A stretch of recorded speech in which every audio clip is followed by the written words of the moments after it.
नमस्कार दोस्तों, ये एल्डिहाइड कीटोन और कार्बोक्सिल अम्ल नाम के चैप्टर का अगला वाला वीडियो है। और इस वीडियो में हम लोग मोस्ट इंपॉर्टेंट रिएक्शन एल्डोल संघनन और क्रॉस एल्डोल संघनन, जिसे कि मिश्रित एल्डोल संघनन कहते हैं, इन दोनों का अध्ययन विस्तार से करेंगे। तो चलिए समझते हैं। एल्डोल संघनन का अध्ययन करने के लिए सबसे पहला चीज है हमें ये जानना कि यह अभिक्रिया एल्डिहाइड और कीटोन दोनों देते हैं, यानी कि दोनों कार्बोनिल समूह देते हैं।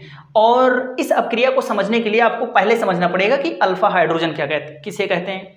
तो अल्फा हाइड्रोजन किसे कहते हैं हम लोग समझते हैं।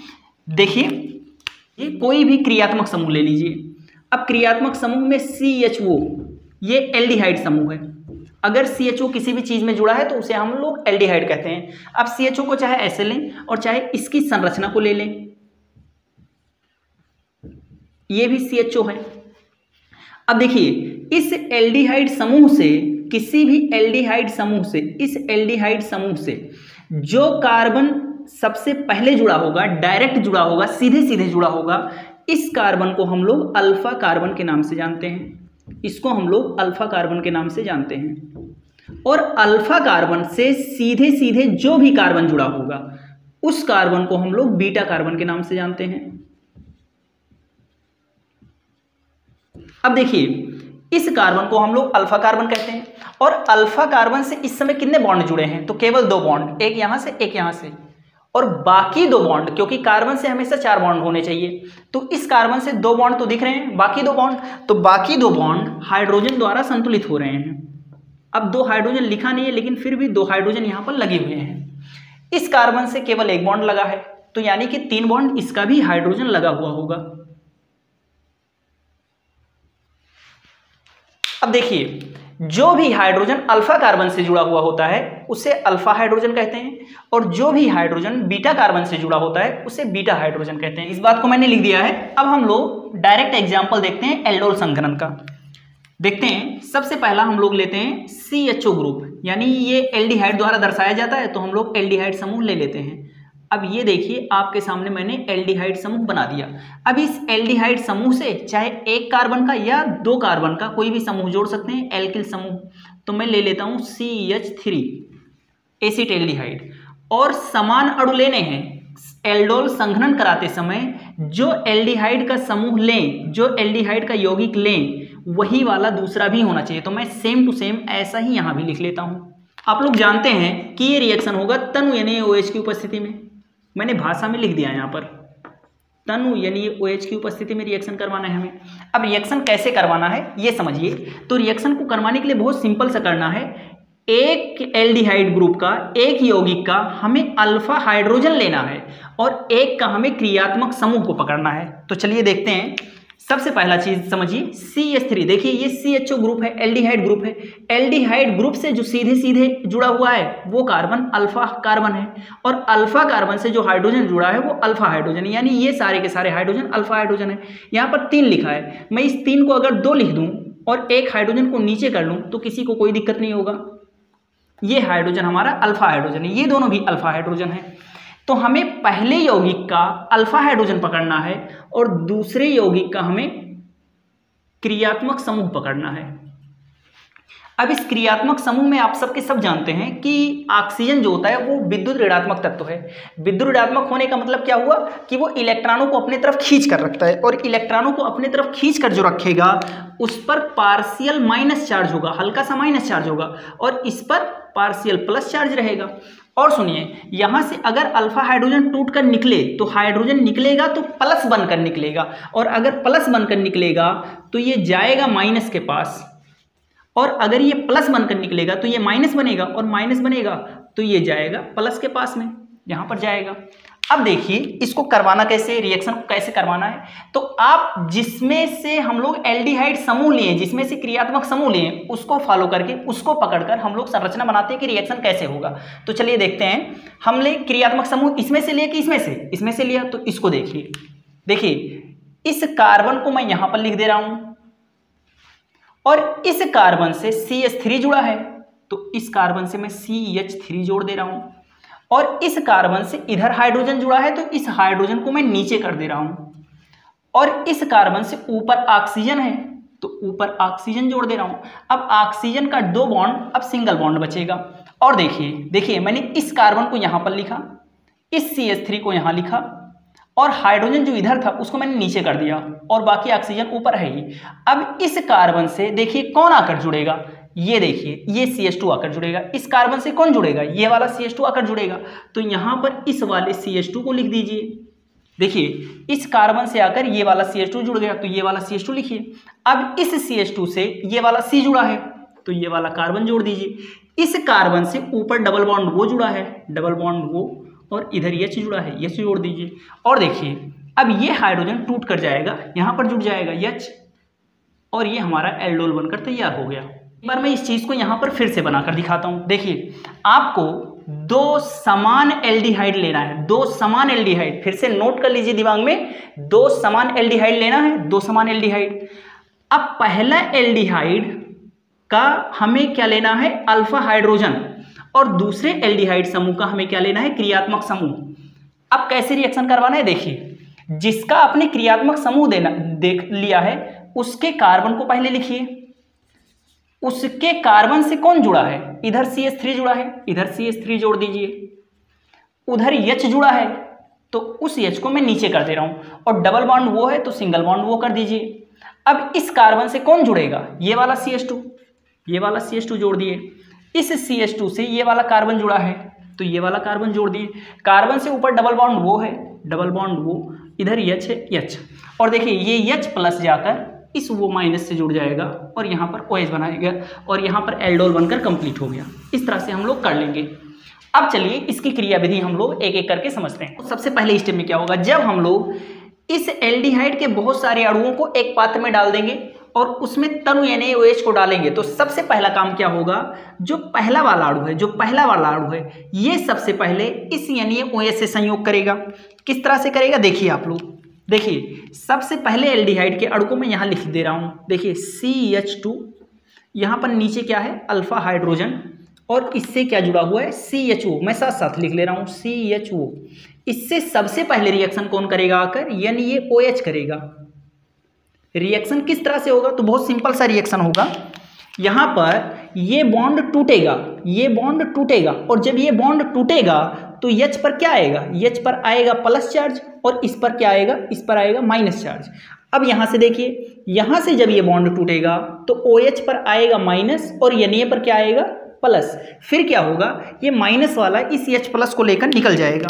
अब देखिए H प्लस और OH माइनस, ये क्या बन जाएगा, प्लस में H2O, और ये वाला पार्ट, ये वाला ऐसे ही रहेगा, CH2 CHO, और इस पर क्या होगा, माइनस। अब आप लोग ये सोच रहे होंगे कि मैंने Na को, सोडियम को, जिस पर प्लस है, इसको मैंने माइनस से क्यों नहीं जोड़ा। तो इसको इसलिए नहीं जोड़ा क्योंकि ये अनुनाद करके अस्थायित्व को प्राप्त कर लेगा। क्यों, कैसे करेगा, देखिए आप लोग, अनुनाद अगर आप लोग 11 में पढ़े हैं तो ठीक है, नहीं पढ़े हैं तो देख लीजिए। देखिए ये CH2 है, CH2 है यानी C, और यहाँ पर मैं ऐसे 2H दर्शा सकता हूँ, CH2, इस पर क्या है, माइनस, यहाँ पर क्या है, सिंगल बॉन्ड C, और फिर यहाँ पर डबल बॉन्ड वो, और फिर यहाँ पर क्या है, H। अब देखिए ये माइनस चार्ज को हम लोग उठाकर यहाँ पर रख सकते हैं, और जैसे ही ये माइनस चार्ज को उठाकर यहाँ रखेंगे और यहाँ पर डबल बॉन्ड बनेगा, तो इस कार्बन का 5 बॉन्ड पूरा होने लगा, और जैसे ही इसका 5 बॉन्ड पूरा होगा, ये यहाँ पर जो 2 इलेक्ट्रॉन है इसको शिफ्ट कर देगा इस पर। अब देखिए फिर क्या संरचना बनकर आएगी सामने, यहाँ पर हाइड्रोजन, कार्बन, हाइड्रोजन, और ये इलेक्ट्रॉन दोनों यहाँ पर रख देंगे, तो यहाँ पर बन जाएगा डबल बॉन्ड, क्योंकि एक बॉन्ड पहले से है, और माइनस यहाँ आया तो डबल बॉन्ड हो गया। अब इस कार्बन का 5 बॉन्ड पूरा होने लगा, 5 बॉन्ड पूरा होने लगा, इसलिए इसने क्या किया, ये दोनों इलेक्ट्रॉन उठाकर इस पर रख दिया, और अनुनाद होने से, यानी कि यहाँ पर क्या हुआ, अनुनाद हुआ, और अनुनाद होने से ये ज़्यादा अस्थायी हो गया, और ज़्यादा अस्थायी हो गया इसलिए ये सोडियम को नहीं जोड़ पा रहा है, ठीक है, तो यहाँ पर इसलिए नहीं जोड़ा। अब देखते हैं हम लोग स्टेप 2 में क्या होता है। और जब ये बनकर तैयार हो गया तो ये अपने दूसरे वाले से, यानी उसी प्रकार के अन्य अणु से जाकर मिलेगा, यानी कि अब ये किससे अपक्रिया करेगा, इस दूसरे वाले अणु से। पहले इसने इससे अपक्रिया किया, फिर जो बना वो अब जाकर अपक्रिया करेगा इससे। तो चलिए देखते हैं स्टेप 2 में क्या होगा। इसको मैं पहले यहाँ पर लिखता हूँ। अब ये जाकर किससे जुड़ेगा, इस दूसरे वाले से, CH3 single bond C, double bond वो, और यहाँ पर क्या होगा H। अब जैसे ये इसके सामने आएगा तो तुरंत रिएक्शन कैसे होगा, ये दोनों इलेक्ट्रॉन इस पर शिफ्ट हो जाएंगे, फलस्वरूप इस पर आ जाएगा माइनस और इस पर क्या आ जाएगा प्लस। अब ये प्लस वाला आकर माइनस वाले से जोड़ दीजिए, ये प्लस वाले पर ये माइनस वाला जाकर जुड़ जाएगा। कैसे जुड़ेगा आप लोग देखिए ध्यान से, कैसे जुड़ेगा। सबसे पहले मैं इस कार्बन को लिखता हूं, यहां पर देखिए इस कार्बन को मैंने लिखा, इस कार्बन से एक CH3 जुड़ा है, इधर मैंने CH3 जोड़ दिया। इस कार्बन से एक हाइड्रोजन जुड़ा है, मैंने नीचे हाइड्रोजन जोड़ दिया। ऊपर सिंगल बॉन्ड से ऑक्सीजन जुड़ा है, सिंगल बॉन्ड से ऑक्सीजन जोड़ दिया, और ऑक्सीजन पर अब माइनस चार्ज आ चुका है, ऑक्सीजन पर माइनस। और इस कार्बन से कौन आकर जुड़ेगा, ये वाला CH2, तो ये वाला CH2 मैंने जोड़ दिया, ये वाला CH2, और इस CH2 से CHO जुड़ा है, तो ये वाला CH वो मैंने जोड़ दिया। यानी ये चीज़ बनकर तैयार हुआ। और जब ये चीज़ बनकर तैयार होगा तो स्टेप 3 में क्या होगा, ये चीज़ अब इस पानी के अणु से अपक्रिया करेगा, ये चीज़ अब इस पानी के अणु से अपक्रिया करेगा जो पहले स्टेप में बना हुआ था। तो चलिए हम लोग स्टेप 3 करवाते हैं। आप सबको पता है कि पानी क्या देता है, पानी देता है H+ और फिर OH-, दो चीज़ें देता है। अब क्या होगा, ये जो H+ है, ये जो H+ है, ये इस वो के माइनस से आकर जुड़ जाएगा, और ये OH-, ये उत्प्रेरक की तरह आया था, यानी ये OH में से उत्प्रेरक की तरह आया था, उत्प्रेरक की तरह अलग हो जाएगा। कैसे होगा देखिए, CH3 को मैं ऐसे लिख रहा हूँ, CH3 इससे जुड़ा है कार्बन, कार्बन से नीचे जुड़ा है हाइड्रोजन, और ऊपर क्या है ऑक्सीजन, और ऑक्सीजन पर माइनस था तो माइनस से कौन आकर जुड़ेगा, पानी में से जो H+ है वो H+ आकर इससे जुड़ जाएगा, यानी OH, और इससे सिंगल बॉन्ड CH2, और इससे जुड़ा है CHO। अब देखिए पानी में से H+ आकर इससे जुड़ गया तो पानी में क्या बचा, OH- बचा, और OH- इस यानी ये OH में से उत्प्रेरक की तरह आया था, उत्प्रेरक की तरह अलग हो गया, और हमें ये एल्डोल बनकर तैयार हो गया। ठीक है, आप लोग स्क्रीनशॉट लीजिए, रिएक्शन कंप्लीट हो गया। क्रॉस या मिश्रित एल्डोल संघनन, मिश्रित एल्डोल संघनन किसे कहते हैं, तो देखिए इसमें दो बातें ध्यान में रखिए। सबसे पहला चीज, दो असमान अणुओं को लेना है, यानी जैसे एल्डिहाइड के दो अणुओं का एल्डोल संघनन करवाना है तो दोनों अणु अगर समान है, दोनों एसिटाल्डिहाइड हैं, तो या दोनों प्रोपेल्डिहाइड हैं, तो क्या होना चाहिए, क्या होगा, उसे कहेंगे एल्डोल संघनन। और अगर दोनों असमान हैं, दोनों अलग अलग एल्डिहाइड के अणु हैं। अच्छा एक बात और है, अल्फा हाइड्रोजन अनिवार्य है, इसमें अल्फा हाइड्रोजन होना ही चाहिए, ऐसे ही एल्डिहाइड का हम लोग एल्डोल संघनन करवा सकते हैं। तो दो समान अणुओं का जो कि अल्फा हाइड्रोजन से युक्त हों, उनका जब हम लोग संघनन करवाते हैं तो वो मिश्रित एल्डोल संघनन कहलाता है। और यहीं पर आ काट कर समान कर दें, असमान की जगह पर अगर समान अणु ले लें तो एल्डोल संघनन, असमान लिखा रहे तो क्रॉस एल्डोल संघनन यानी मिश्रित एल्डोल संघनन। अब चलिए इसका एग्जाम्पल हम लोग लिखते हैं। तो इसका एग्जाम्पल आप लोग देखिए, मैंने क्या किया, एक अणु मैंने ले लिया CH3 CHO का, एक अणु मैंने इसका ले लिया यानी एसिटाल्डिहाइड का, और दूसरा अणु मैं ले रहा हूं, अच्छा एल्डिहाइड को ऐसे दर्शा ले रहे हैं, दूसरा अणु मैं ले रहा हूं, देखिए CH3 CH2 C double bond वो H। अब देखिए यहां पर ये वाला एल्डिहाइड अणु को क्या है, इसका नाम होगा, दो कार्बन है तो ये एसिटाल्डिहाइड है, और ये क्या होगा, मेथ एथ प्रोपेल्डिहाइड है। अब ये दोनों के दोनों एल्डिहाइड हैं, इसमें भी CHO है, इसमें भी CHO, दोनों एल्डिहाइड है, लेकिन दोनों अलग अलग एल्डिहाइड हैं, इसलिए ये क्या होगा, क्रॉस एल्डिहाइड होगा, क्रॉस एल्डिहाइड संघनन, एल्डोल संघनन। और ये भी उसी उपस्थिति में होगा, तनु यानी OH की उपस्थिति में। जब हम लोग क्रॉस एल्डोल संघनन करवाते हैं तो इसमें हमें 4 उत्पाद देखने को मिलते हैं। कितने उत्पाद देखने को मिलेंगे, 4 उत्पाद। क्योंकि जब हम लोग एक पात्र लेंगे और उस पात्र में मैंने बहुत ज्यादा इसके अणुओं को डाल दिया और इसके भी अणुओं को उसमें डाल दिया, और यानी OH को भी इसमें डाल दिया। अब हो क्या सकता है, हो ये सकता है कि हो सकता है उस पात्र में इसके अणु के सामने इसका ही अणु आ जाए, ऐसा हो सकता है, पहला कंडीशन। दूसरा कंडीशन हो सकता है इसके अणु के सामने इसका ही अणु आ जाए। तीसरा कंडीशन हो सकता है इसके अणु के सामने ये वाला आ जाए, और चौथा कंडीशन हो सकता है इसके अणु के सामने ये वाला आ जाए। तो मैं चारों कंडीशन लिखता हूं और फिर चारों उत्पाद बनाकर दिखाता हूं, और इस क्रॉस एल्डोल संघनन में हमें 4 उत्पाद का मिश्रण प्राप्त होगा। मैंने यहाँ पर चारों केस लिख दिए हैं कि कौन कौन सी स्थिति बन सकती है। आप लोग एक बार फिर से शुरू से समझ लीजिए। क्रॉस एल्डोल संघनन में 2 असमान एल्डिहाइड के अणुओं को लेते हैं, एक ही पात्र है। अब उस पात्र में मैंने इसके बहुत सारे अणुओं को डाल दिया, इसके भी बहुत सारे अणुओं को डाल दिया, और इसको भी मैंने डाल रखा है। अब उसमें क्या होता है कि सारे के सारे अणु यादृच्छिक गति करते हैं, एक दूसरे से टकराते हैं। तो हो सकता है इसके अणु से इसी का अणु टकरा जाए, तो पहली कंडीशन बन जाएगी। हो सकता है इसके अणु से इसी का अणु टकरा जाए, तो ये दूसरी कंडीशन बन जाएगी। हो सकता है इसके अणु से जाकर ये वाला टकराए, और ऐसा भी हो सकता है कि इसके अणु से होकर ये वाला टकराए। अब ये लास्ट वाला दोनों समझ में नहीं आ रहा है। देखिए, ये वाला इससे टकराए, ये वाला इससे, यानी तीसरा और चौथा कंडीशन सेम लग रहा है। तो सेम लग रहा है, इसमें आप लोग समझ लीजिए कि ये सेम नहीं है। क्यों नहीं है? देखिए, मैंने बताया था आप लोगों को कि इसमें अल्फा हाइड्रोजन होना अनिवार्य है। हम पहले वाले कंडीशन में क्या करेंगे, इस वाले का अल्फा हाइड्रोजन लेंगे और इसका समूह लेंगे, क्रियात्मक समूह। ठीक है, पहले वाले में हो गया, और दूसरे वाले में इसका समूह ले सकते हैं, इसका अल्फा हाइड्रोजन ले लेंगे। तो ये 2 कंडीशन अलग अलग बन जाएंगे। जैसे देखिए आप लोग, इस समूह का ये दोनों अणु अलग अलग हैं, ये दोनों अणु अलग अलग हैं। अब मैं क्रियात्मक समूह ले रहा हूँ, इसका क्रियात्मक समूह ले रहा हूँ, और इसका अल्फा हाइड्रोजन। अब ये CHO ग्रुप से ये वाला जुड़ा है, तो यही अल्फा हाइड्रोजन होगा। मैं CH3 को CH2 लिख देता हूँ और एक हाइड्रोजन को नीचे कर ले रहा हूँ, तो इसका अल्फा हाइड्रोजन ले लिए। और दूसरे कंडीशन में जो आपको सेम लग रहा है, इसमें से मैं इसका एल्डिहाइड समूह ले रहा हूँ और इसका अल्फा हाइड्रोजन ले रहा हूँ। अब CHO से सीधे सीधे ये कार्बन टच में है, तो ये वाला अल्फा हाइड्रोजन होगा। तो CH2 को मैं केवल CH करके एक हाइड्रोजन को नीचे कर ले रहा हूँ। तो देखिए, इसका अल्फा हाइड्रोजन लेंगे, इसका एल्डिहाइड समूह लेंगे, तो ये अलग कंडीशन होगा। और इसका अल्फा हाइड्रोजन लेंगे, इसका क्रियात्मक समूह लेंगे, तो ये अलग कंडीशन होगा। अब चलिए एक एक करके हम लोग रिएक्शन करवाते हैं। आप लोगों को उंगली रख कर रिएक्शन करना है, तो गलती नहीं होगा।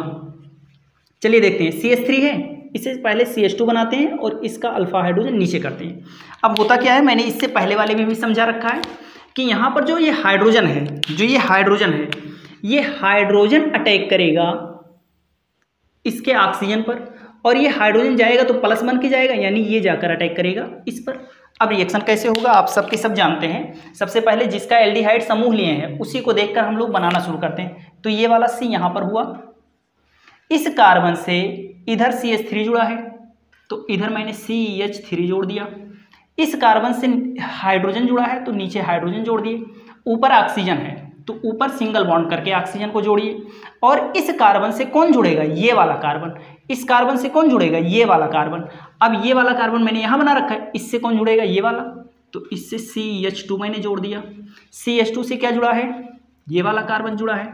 इस कार्बन से एक हाइड्रोजन जुड़ा है, ऊपर डबल बॉन्ड ऑक्सीजन, और ये H जाकर इससे जुड़ जाएगा। तो ये बनकर पहला एल्डोल तैयार हो गया। दूसरी कंडीशन में देखिए आप लोग, इसमें अल्फा हाइड्रोजन इसका ले लीजिए, तो CH2 है। CH2 को मैं 2 को हटाकर यहाँ पर अल्फा हाइड्रोजन को नीचे कर ले रहा हूँ और यहाँ पर एल्डिहाइड समूह ले रहा हूँ। अब क्या होगा, ये अल्फा हाइड्रोजन, ये हाइड्रोजन जाकर अटैक करेगा इस ऑक्सीजन पर, और ये कार्बन जाकर जुड़ जाएगा इससे। चलिए जोड़कर देखते हैं हम लोग। सबसे पहले हम लोग किसे लिखेंगे, जिसका एल्डिहाइड समूह लिए हैं। तो इस कार्बन को मैंने यहाँ बना दिया। इस कार्बन से इधर क्या जुड़ा है, CH2 CH3, जोड़ दीजिए CH2 CH3। इस कार्बन को मैंने यहाँ लिखा, इधर CH2 CH3, इधर हाइड्रोजन है, इसको मैं नीचे कर दे रहा हूँ। ऊपर एक ऑक्सीजन सिंगल बॉन्ड करके। अब इस कार्बन से कौन जुड़ा है, इस कार्बन से चले आइए, ये वाला कार्बन जुड़ा है, तो ये वाला कार्बन क्या बचा है, CH, तो ये वाला कार्बन हो गया CH। अब इस CH से एक तरफ जुड़ा है CH3, तो मैं नीचे जोड़ दे रहा हूँ CH3, या फिर ऊपर जोड़ लीजिए क्योंकि नीचे जगह नहीं है बहुत ज़्यादा। और इस कार्बन से उधर क्या जुड़ा है, CHO, तो उधर जोड़ दीजिए C डबल बॉन्ड O, इधर हो गया H। ये बन गया, और ये हाइड्रोजन जाकर किससे जुड़ जाएगा, इस ऑक्सीजन से। ठीक बात है, तो ये अगला बनकर तैयार हो गया। चलिए इसका हम लोग करवाते हैं, इसमें भी करवाएंगे, बहुत आसान है। यहाँ पर क्या है, हाइड्रोजन, मैंने इसका अल्फा हाइड्रोजन ले रखा है। अटैक किस पर होगा, ये वाले का अटैक होगा इस ऑक्सीजन पर, और इस कार्बन का अटैक हो जाएगा इस पर। हमें किसको पकड़कर लिखना है सबसे पहले, जिसका एल्डिहाइड समूल्य है। तो इस कार्बन को मैंने लिखा, इस कार्बन को मैंने लिखा, इस कार्बन से इधर क्या जुड़ा है, CH2 CH3, जोड़ दीजिए CH2 CH3। तो इससे CH2 CH3 जुड़ा है, उधर H जुड़ा है, इसको नीचे कर दीजिए H को। ऊपर क्या है, single bond oxygen, double bond है, सिंगल बॉन्ड ऑक्सीजन। और इस कार्बन से कौन जुड़ेगा, तो इस कार्बन से चले आइए, ये वाला कार्बन जुड़ा है, तो ये वाला कार्बन जुड़ा है, क्या लिखा है, CH2।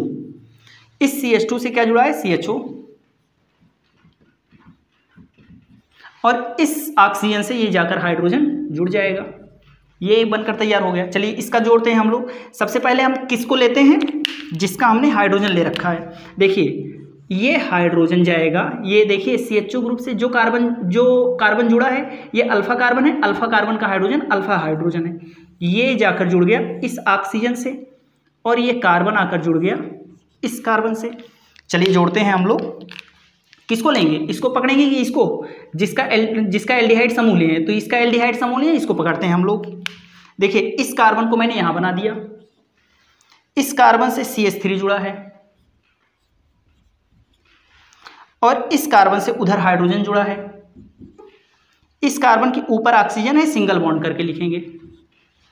और इस कार्बन से कौन जुड़ेगा जाकर, देखते हैं, ये वाला कार्बन, ये वाला कार्बन, ये वाला कार्बन क्या है, CH है, और CH से इस तरफ है CH3, तो ऊपर कर देते हैं CH3, और इस कार्बन से उधर क्या है, CHO, तो C डबल बॉन्ड वो इधर है H, और इस पर क्या आएगा, H आ जाएगा, क्योंकि ये वाला H ऐसे जाकर इस पर अटैक करेगा।